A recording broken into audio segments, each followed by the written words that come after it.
Faiza Syafika Zulfa. Saya dari mahasiswa kebidanan Poltekkes Kemenkes Jakarta 3. Nah, jadi hari ini saya akan melakukan penyuluhan ke ibu tentang menjaga kesehatan otak di masa pasca menopause. Apakah ibu bersedia? Iya. Nah, sebelumnya saya berbicara dengan ibu siapa namanya? Ibu Epi. Usianya kalau boleh tahu? 51. Ya, baik. Saya akan melakukan penyuluhan sekitar 10-15 menit ya, Bu. Iya. Nah, jadi di sini saya ada medianya, yaitu menggunakan poster. Jadi Ibu bisa lihat dan baca di sini. Nah, jadi topik ini tuh penting sekali ya, Bu, karena setelah seorang wanita berhenti haid atau masa pasca menopause, itu bukan hanya tubuh yang berubah, tapi juga fungsi otak juga ikut berpengaruh. Nah, banyak banget kan ibu-ibu di usia 50 tahun ke atas itu sering ngeluh cepat lupa, sulit fokus, terus juga sering merasa cemas. Nah, kalau misalnya kayak gitu tuh hal yang sangat normal dan wajar banget. Nah, tapi bisa juga dicegah dengan kendalikan dengan gizi yang seimbang, terus juga gaya hidup yang sehat. Nah, sebelumnya ibu ngerasain nggak kayak cepat lupa atau sulit fokus kayak gitu? Iya, sering. Ya, kayak gitu sering ngerasain ya, berarti kayak Iya. sering cepet capek kayak gitu Iya, kan. benar. Nah, terus di sini yang pertama tuh ada penjelasannya. Ibu sebelumnya tahu nggak? Ini boleh dipegang aja sama ibu. Sebelumnya ibu tahu pasca menopause itu apa? Ya, pas udah mengalami menopause. Ya, nah biasanya tuh kalau itu berhenti menstruasi selama 12 bulan berturut-turut, yang menandakan ovarium itu tidak lagi memproduksi hormon estrogen dan progesteron. Jadi umumnya itu terjadi pada usia 50 sampai 55 tahun, tergantung faktor genetik, terus juga gaya hidup dan kesehatan. Nah, saat estrogen menurun, otak juga jadi sedikit lambat bekerja, aliran darah ke otak juga berkurang, dan akhirnya bisa jadi gampang lupa gitu, terus juga bisa sulit tidur, terus kadang juga mudah marah atau sering sedih tanpa sebab. Nah, jadi perubahan suasana hati dan daya ingat saat menopause itu bukan hal yang aneh, jadi emang wajar dan juga ada penjelasan secara medisnya kayak gitu ya, Bu. Iya. Nah, terus yang kedua ini saya akan menjelaskan faktor risiko penurunan fungsi otak. Jadi kalau fungsi otaknya menurun ada resikonya juga, karena hormon, ada beberapa hal lain yang bisa mempercepat penurunan fungsi otak pada masa pasca menopause, yaitu yang pertama ada penurunan kadar hormon estrogen. Nah, setelah menopause, kadar hormon estrogen itu menurun sehingga fungsi otak ikut berkurang. Nah, hal ini itu bisa membuat wanita lebih mudah lupa, terus sulit berkonsentrasi dan mengalami perubahan suasana hati. Jadi kalau misalkan gampang berubah moodnya, jadi gampang gamut lah gitu, itu bisa disebabkannya karena hormon estrogennya menurun kayak gitu. Terus yang kedua ada pola makan tidak seimbang. Jadi kalau misalkan sering makan yang tinggi lemak jenuh, terus rendah serat, serta kurang konsumsi sayur dan buah, itu juga bisa menyebabkan peningkatan kadar kolesterol dan radikal bebas yang merusak jaringan otak. Jadi kalau misalkan sering makan yang kayak berlemak, kayak gorengan, itu juga sangat berpengaruh, jadi bisa kena kolesterol kayak gitu. Jadi sebisa mungkin dikurangin ya, Bu. Iya. Terus kekurangan nutrisi penting seperti omega 3, vitamin B kompleks, terus juga antioksidan itu dapat mempercepat degenerasi sel otak. Nah, sebaliknya kalau misalkan pola makan bergizi seimbang, kalau ibu sudah pola makannya bergizi seimbang berperan penting dalam memperlambat proses penuaan otak dan menjaga fungsi kognitif tetap baik kayak gitu. Terus yang ketiga ini ada kurang aktivitas fisik. Jadi kalau misalkan aktivitas fisik yang cukup seperti berjalan kaki, terus yoga, senam dapat meningkatkan aliran darah dan oksigen ke otak.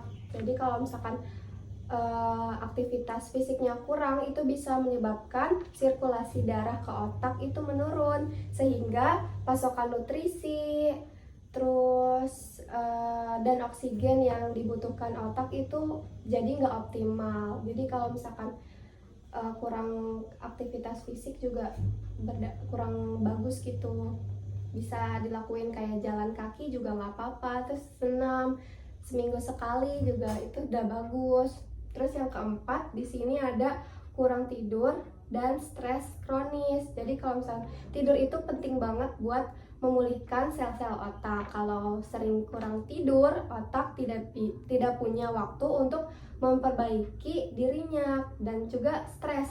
Kalau misalkan stres juga bahaya banget karena bisa memicu hormon kortisol yang dapat merusak sel saraf otak jika terlalu lama. Nah, yang kelima ada penyakit metabolik dan kardiovaskular. Nah, kayak penyakit diabetes, tekanan darah tinggi, terus kolesterol tinggi dapat mengganggu aliran darah ke otak. Nah, kalau aliran darahnya terganggu, otak bakal kekurangan oksigen dan zat gizi yang dibutuhkan untuk bekerja dengan baik.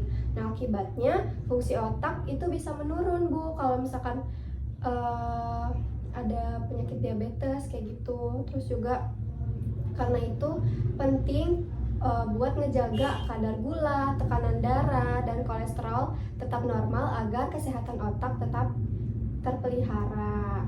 Jadi kalau bisa harus dijaga dari makanannya, terus juga sering-sering cek kayak kadar gula, tekanan darah kayak gitu. Ibu udah rutin belum ngecek kayak kadar gula gitu, terus tekanan darah? Belum ya. Ya kedepannya harus lebih sering-sering dicek karena kan biar kita waspada gitu. Jadi tahu kalau misalnya sering dicek. Terus yang ketiga di sini saya akan memberikan penjelasan tentang peran gizi seimbang dalam menjaga kesehatan otak.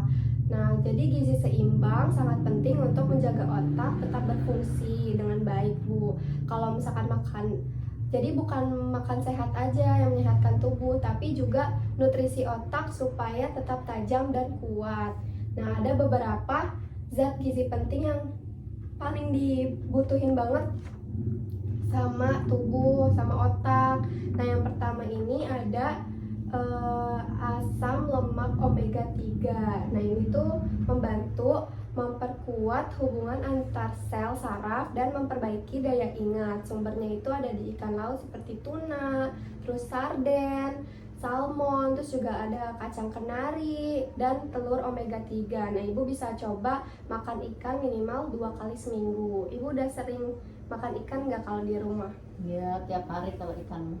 Ya, iya bagus karena ikan banyak banget lemak omega 3-nya.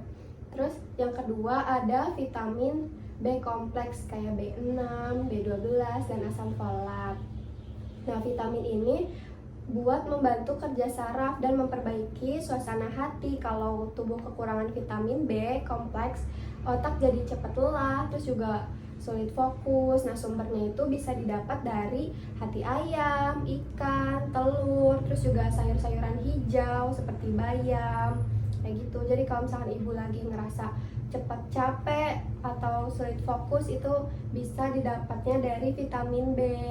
Jadi bisa dari ayam kayak gitu, terus sama sayur bayam itu juga banyak tuh vitamin B kompleksnya ya, Bu. Terus yang ketiga ada antioksidan, itu kayak vitamin C, E, dan polifenol. Nah, antioksidan ini membantu melawan radikal bebas yang bisa merusak sel-sel otak. Nah, Ibu bisa dapetin ini tuh dari buah-buahan yang berwarna cerah kayak jeruk, terus juga pepaya, stroberi dan sayuran hijau tua. Nah, ibu udah sering makan buah nggak nih tiap hari? Sering. Makan buahnya apa tuh? Pisang.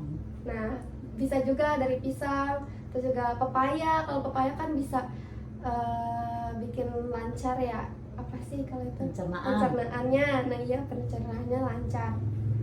Nah, selanjutnya ini yang terakhir, saya akan menjelaskan gaya hidup sehat untuk menjaga fungsi otak.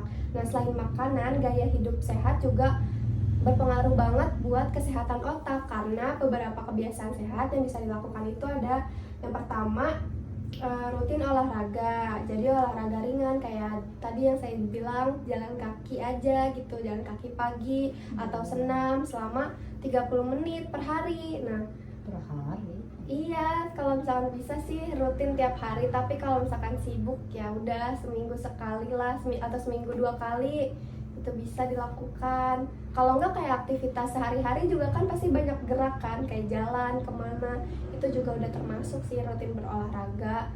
Terus karena itu bisa melancarkan aliran darah ke otak dan memperbaiki mood, terus juga bisa jadi tubuh ibu lebih segar. Nah, terus yang kedua, tidur cukup dan berkualitas. Nah, usahakan tidur itu 7-8 jam setiap malam. Terus juga kalau tidur cukup itu bisa membantu otak menyimpan memori dan memperbaiki sel-sel yang rusak. Kalau misalkan tidurnya kurang kan jadi lemes juga, terus gampang capek kayak gitu. Jadi harus tidurnya juga cukup. Nah, yang ketiga, kelola stres dengan baik. Jadi kalau misalkan stres, otak itu bisa lebih keras bekerjanya, jadi bisa cepat lelah. Terus ibu bisa mengatasinya itu dengan relaksasi, berdoa, mendengarkan musik, atau melakukan kegiatan yang ibu sukai seperti berkebun atau membaca. Pokoknya kegiatan yang ibu suka aja biar nggak stres gitu. Nah, itu aja Bu yang bisa saya jelaskan. Nah, kira-kira ibu masih ingat gak kalau misalkan makanan apa aja yang bagus buat otak? Tadi Sayur bayam, Iya. buah jeruk, buah Mm-mm. stroberi, Iya. pepaya, Nah, betul. ati, ayam. Betul. Nah, tadi kan udah saya jelasin ya, kalau gitu ibu bisa mulai makan yang ibu sebutin tadi lebih rutin lagi. Jadi supaya otak ibu tetap sehat di masa depan nanti. Kayak gitu. Jadi segitu aja ibu yang bisa saya sampaikan. Semoga informasi yang saya jelaskan bisa bermanfaat buat ibu dan bisa diterapkan di rumah. Sekian, wassalamualaikum warahmatullahi wabarakatuh. Waalaikumsalam warahmatullahi Ini boleh ibu wabarakatuh. baca ya ibu. Oh iya, makasih ya.